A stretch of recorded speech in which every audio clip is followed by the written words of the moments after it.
आइए भक्तों, आज सुनते हैं अनंत चतुर्दशी व्रत कथा। तो एक बार बोलिए प्रेम से विष्णु भगवान की जय, लक्ष्मी माता की जय। एक बार महाराज युधिष्ठिर ने राजसूय यज्ञ किया। उस समय यज्ञ मंडप का निर्माण सुंदर तो था ही, अद्भुत भी था। वह यज्ञ मंडप इतना मनोरम था कि जल व थल की भिन्नता प्रतीक ही नहीं होती थी। जल में स्थल तथा स्थल में जल की भांति प्रतीत होती थी। वह बहुत सावधानी करने पर भी बहुत से व्यक्ति उस अद्भुत मंडप में धोखा खा चुके थे। एक बार कहीं से टहलते टहलते दुर्योधन भी उस यज्ञ मंडप में आ गया और एक तालाब को स्थल समझ उसमें गिर गया। द्रौपदी ने यह देखकर अंधे की संतान अंधी कहकर उनका उपहास किया। इससे दुर्योधन चिढ़ गया। यह बात उसके हृदय में बाण की समान लगी। उसके मन में द्वेष उत्पन्न हो गया और उसने पांडवों से बदला लेने की ठान ली। उसने मस्तिष्क में उस अपमान का बदला लेने के लिए विचार उपजने लगा। उसने बदला लेने के लिए पांडवों को धूर्तकीरा में हराकर उस अपमान का बदला लेने की सोची। उसने पांडवों को जुए में पराजित कर दिया। पराजित होने पर प्रतिज्ञा अनुसार पांडवों को 12 वर्ष के लिए वनवास भोगना पड़ा। वन में रहते हुए पांडव अनेक कष्ट सहते रहे। एक दिन भगवान कृष्ण जब मिलने आए तब युधिष्ठिर ने उनसे अपना दुख कहा और दुख को दूर करने का उपाय पूछा। तब श्री कृष्ण ने कहा, हे युधिष्ठिर, तुम विधि पूर्वक अनंत भगवान का व्रत करो। इससे तुम्हारा संसार संकट दूर हो जाएगा और तुम्हारा खोया राज्य पुनः प्राप्त हो जाएगा। इस संदर्भ में श्री कृष्ण ने उन्हें एक कथा सुनाई। कथा के अनुसार प्राचीन काल में सुमंत नामक एक अनेक तपस्वी ब्राह्मण था। उसकी पत्नी का नाम दीक्षा था। उसकी एक परम सुंदरी धर्मपरायण तथा ज्योतिमयी कन्या थी जिसका नाम सुशीला था। सुशीला जब बड़ी हुई तो उसकी माता दीक्षा की मृत्यु हो गई। पत्नी के मरने के बाद सुमंत ने ककरसा नामक स्त्री से दूसरा विवाह कर लिया। सुशीला का विवाह ब्राह्मण सुमंत के कंडलीय ऋषि के साथ कर दिया। विदाई में कुछ देने की बात पर ककरसा ने दामाद को कुछ ईंटें और पत्थरों के टुकड़े बांधकर दे दिए। कंडलीय ऋषि दुखी हो अपनी पत्नी को लेकर अपने आश्रम की ओर चल दिए, परंतु रास्ते में ही रात हो गई। वे नदी तट पर संध्या करने लगे। सुशीला ने देखा कि वहाँ पर बहुत सी स्त्री सुंदर वस्त्र धारण कर किसी देवता की पूजन कर रही थी। सुशीला ने पूछने पर उन्होंने विधि पूर्वक अनंत व्रत की महिमा बताई। सुशीला ने वही उस व्रत का अनुष्ठान किया और 14 गांठों वाला डोरा हाथ में बांधकर ऋषि कांडल्य के पास आ गई। कांडल्य ने सुशीला से डोरे के बारे में पूछा तो उसने सारी बात बता दी। उन्होंने डोरे को तोड़कर अग्नि में डाल दिया। इससे भगवान अनंत जी का अपमान हुआ। परिणामतः ऋषि कांडल्य दुखी रहने लगे। उनकी सारी संपत्ति नष्ट हो गई।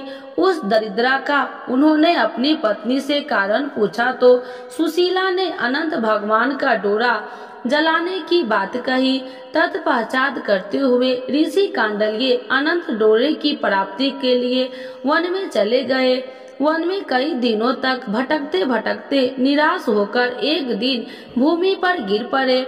जब अनंत भगवान प्रकट होकर बोले, हे कांडल्य ऋषि, तुमने मेरा तिरस्कार किया था, उसी से तुम्हें इतना कष्ट भोगना पड़ा। तुम दुखी हुए, अब तुमने पश्चात किया, मैं तुमसे प्रसन्न हूँ। अब तुम घर जाकर विधि पूर्वक अनंत व्रत करो। 14 वर्षयत व्रत करने से तुम्हारा दुख दूर हो जाएगा। तुम धन्य धान्य से संपन्न हो जाओगे। कांडल्य ने वैसे ही किया और उन्हें सारे कलेशों से मुक्ति मिल गई।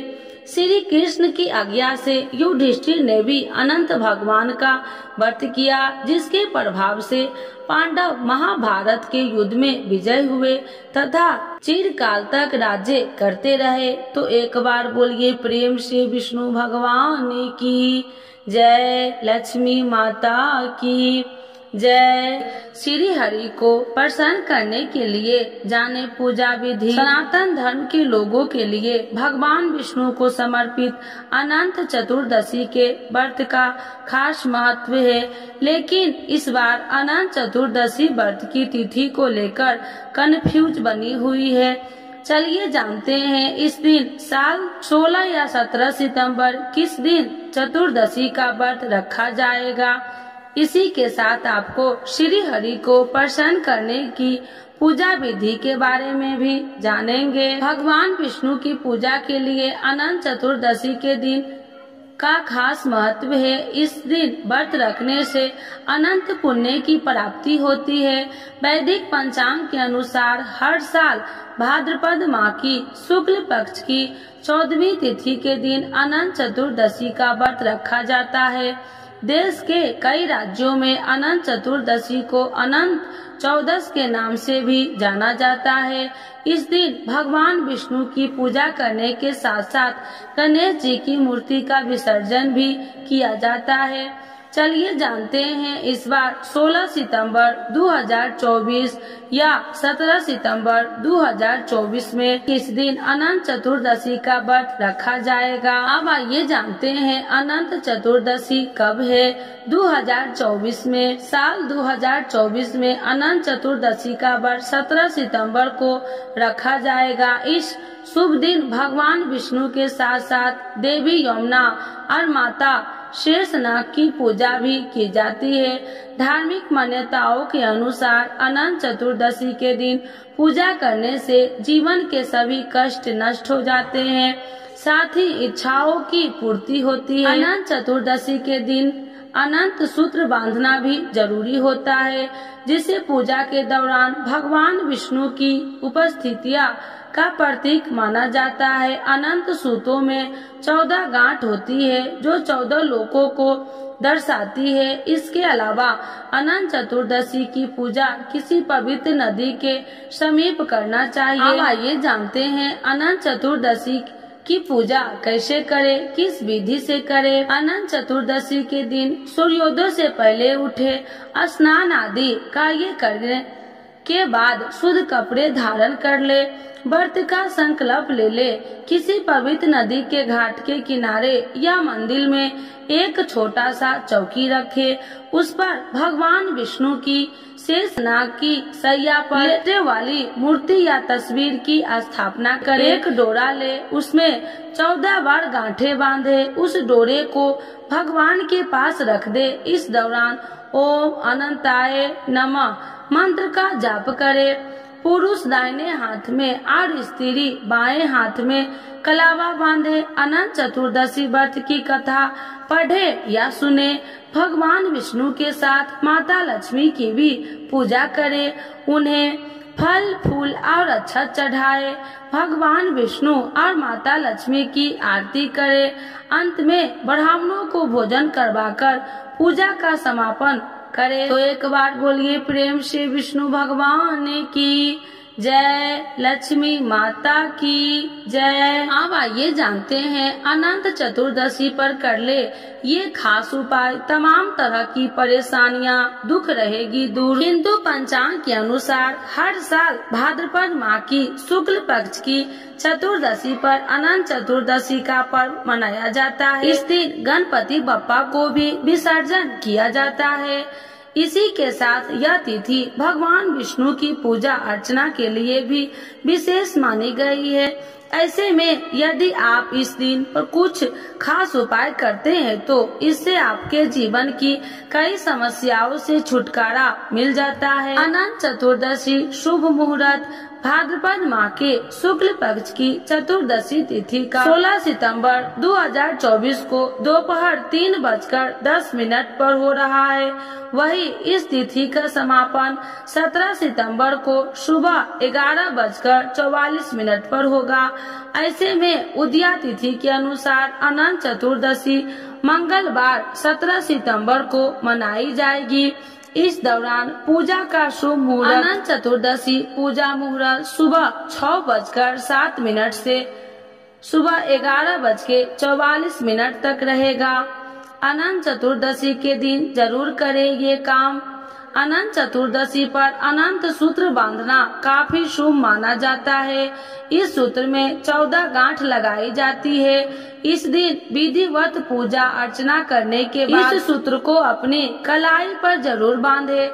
ऐसा करने से व्यक्ति को प्रकार के कष्टों से मुक्ति मिल जाती है। साथ ही यह भी माना जाता है कि इस सूत्र को बांधने से व्यक्ति आत्मविश्वास में भी वृद्धि होती है। बुरी नजर से मिलेगी राहत। यदि आपके घर किसी को बुरी नजर लग रही है तो इसके लिए अनंत चतुर्दशी पर करिए खास उपाय। इसके लिए अनंत चतुर्दशी के दिन एक कलश में 14 लौंग और कपूर डालकर जलाए। इसके बाद इस कलश को किसी चौराहे पर फेंक दे। वही घर के नकारात्मक को दूर करने के लिए इस दिन 14 जायफल लेकर किसी पवित्र नदी में प्रवाहित कर दे। इससे बुरी नजर से राहत मिल सकती है। मुसीबतों से मुक्ति के लिए उपाय। अनंत चतुर्दशी के दिन सत्यनारायण भगवान की पूजा करना बेहद शुभ माना जाता है। ऐसे में इस दिन पूजा के दौरान एक लड्डू में 14 लौंग लगाकर सत्यनारायण भगवान को अर्पित करें और पूजा के बाद इसे किसी चौराहे पर फेंक दें। ऐसा करने से आपको तमाम तरह की मुसीबतों से मुक्ति मिल सकती है। विष्णु भगवान एवं लक्ष्मी माता की चालीसा। यह चालीसा आप लोग जरूर सुने। सुनने मात्र से होती है धन्य धान्य में वृद्धि। तो एक बार बोलिए प्रेम से विष्णु भगवान की जय, लक्ष्मी माता की जय। श्री विष्णु चालीसा के पाठ से अच्छे पुण्य की होगी प्राप्ति। माँ लक्ष्मी भी होंगे प्रसन्न। तो एक बार बोलिए प्रेम से विष्णु भगवान की जय, लक्ष्मी माता की जय। विष्णु सुनिए विनय सेवक की चितलाय, करत कुछ वरण करु दीजे ज्ञान बतलाय। नमो विष्णु भगवान खरागी कष्ट नसावन अखिल बिहारी। प्रबल जगत में शक्ति तुम्हारी, तिरुवन फैली रही उजियारी। सुंदर रूप मनोहर सूरत, सरल स्वभाव मोहिनी मूरत। तन पर पीताम्बर अति सोहत, बैजंती माला मन मोहत। शंख चक्र कर गदा विराजे, देखत दैत्य असुर दल भाजे। सत्य धर्म मद लोभ न गाजे, काम क्रोध मद लोभ न छाजे। संत भक्त सज्जन मन रंजन, दनुज असुर दुष्टन दल गंजन। सुख उपजाए कष्ट सब भंजन, दोष मिटाए करत जन संजन। पाप काट भव सिंधु उतारन, कष्ट नसा कर भक्ति उबारन। करत अनेक रूप प्रभु धारण, केवल आप भक्ति के कारण। धरनी धनु मन तुम ही पुकारा, तब तुम रूप राम का धारा। भार उतार असुर दल मारा, रावण राधि को संघारा। आप 12 रूप बनाया, हिरण्याकश को मार गिराया।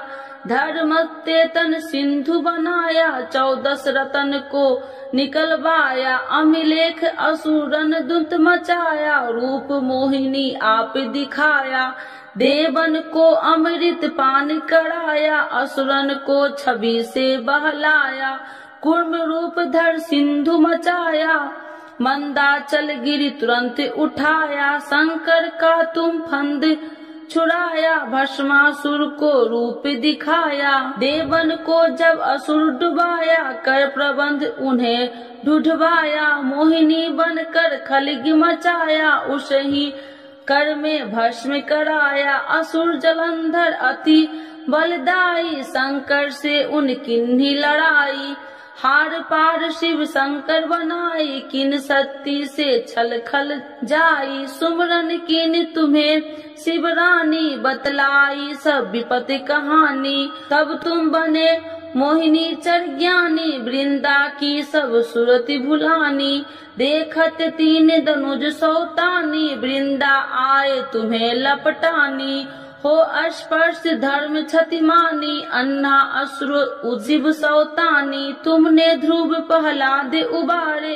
हिरण्याकश को आदि के खल मारे, गानिका और आज मिल तारे, बहुत भक्त सब सिंधु उतारे, हरहु शंकर संताप हमारे, कृपा करहु हरि श्री जनहारे, देखो मैं निज दरस तुम्हारे, दिन बंधु भक्त हितकारे, चाहता आपका सेवक दर्शन, करहु दया अपनी मधु सूदन, जानू नहीं योग्य जब पूजन, होए यज्ञ स्तुति अनुमोदन, शील दया संतोष सुलक्षण, विपत्ति नहीं व्रत बोध विलक्षण, करहु आपका किस विधि पूजन, कुमति विलोक होते दुख भीषण, करहु प्रणाम कौन विधु सुमरन, कौन भांति मैं करहूँ समरन, सुर मुनि कहत सदा सेवकाई, हर्षित रहत परम गति पाई, दीनन दुखित नर सदा सहाई, निर्जन जान लेव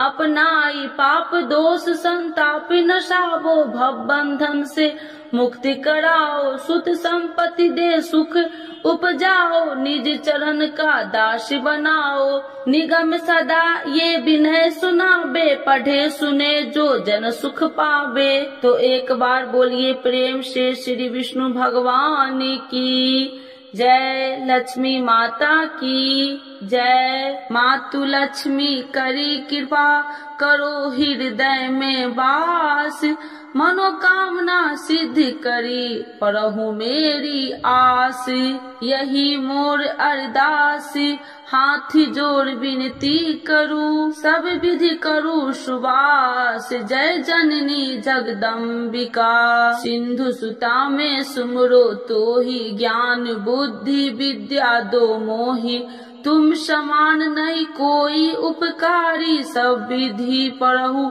आश हमारी, जय जय जगत जननी जगदम्बा, सबकी तुम हो अवलंबा, तुम ही हो सब घट की बासी, बिनती यही हमारी खासी, जग जननी जय सिंधु कुमारी, दीनन की तुम हो हितकारी, विनय नित्य तुम ही महारानी, कृपा करो जग जननी भवानी, यही विधि स्तुति करो तिहारी, शुद्धि लीजे अपराध विसारी, कृपा दृष्टि चित वो मम मोरी, जग जननी बिनती सुन मोरी, ज्ञान बुद्धि जय सुख की दाता, संकट हरो हमारी माता, क्षीर सिंधु जब विष्णु मथायो, 64 रतन सिंधु में पायो, 64 रतन में तुम सुखकारी, सेवा कियो प्रभु बने दासी, जब जब जन्म जहाँ प्रभु लिन्हा, रूप बदलता सेवा किन्हा, स्वयं विष्णु जब नर तनुधारा, ले ही अपधिपुरी अवतारा, तब तुम प्रकट जनकपुर माही, सेवा कियो हृदय पुल काही, अपनाया तो ही अंतर्यामी, विश्व विदित त्रिभुवन की स्वामी, तुम सब प्रबल शक्ति नहीं आनी, कह लो महिमा कहो बखानी, मम कर्म वचन करे सेवकाई, मन इच्छित वंचित फल पाई, तजी छल कपट और चतुराई, पूजहि विधि भक्ति मन लाही, और हाल में कहू बुझाई, जो यह पाठ करे मन लाई, ताको कोई कष्ट नोई, मन इच्छित पावे फल सोई, त्राही त्राही जय दुख निवारणी, त्रिविध ताप भव बंधन हारिणी, जो चालीसा पढ़े पढ़ावे, ध्यान लगा कर सुने सुनावे, ताको कोई न रोग सतावे, पुत्र आदि धन संपत्ति पावे, पुत्रहीन अरु संपत्तिहीन ना, अद्र वज्र कोठी अति दिन्ना, वृप बुलाए के पाठ करावे, शंका दिल में कभी न लावे, पाठ करावे दिन 40, तापर कृपा करे गौरी सा, सुख संपत्ति बहुत सी पावे, कभी कहीं कहू की आवे, 12 वर्ष करे जो पूजा, ते ही मम धन्य और नहीं दूजा, प्रतिदिन पाठ करे मन माही, उन सब कौन जग में केहू नाही, बहु विधि क्या मैं करूँ बड़ाई, ले परीक्षा ध्यान लगाई, करे विश्वास करे व्रत नेमा, होए सिद्धि उपजई उर प्रेमा, जय जय जय लक्ष्मी भवानी, सब में व्यापति हो गुण खानी, तुमरो तेज प्रबल जग माही, तुम सब को दयालु कहु नाही, मोहि अनाथ के शुद्धि अब लीजे, संकट काटी भक्ति मोहि दीजे, भूल चूक कर क्षमा हमारी, दर्शन देजे सदा निहारी, बिन दर्शन व्याकुल हितकारी, तुम ही अक्षत दुख सहेत भारी, नहीं मोहि ज्ञान बुद्धि है तन में, सब जानत हो आपने मन में, रूप चतुर्भुज करके धारण, कष्ट मोर अब करहु निवारण, के ही प्रकार में करूँ बड़ाई, ज्ञान बुद्धि मोहि नहीं अधिकारी, त्राहि त्राहि दुख हारनी, करो बेगी सब त्रासी, जयति जयति जय लक्ष्मी माँ, करो शत्रुओं को नासी, रामदास धरि ध्यान नीति, विनय करत कर जोर, मातु लक्ष्मी दास पर करू दया की कोर। तो एक बार बोलिए प्रेम से लक्ष्मी माता की जय, विष्णु भगवान की जय।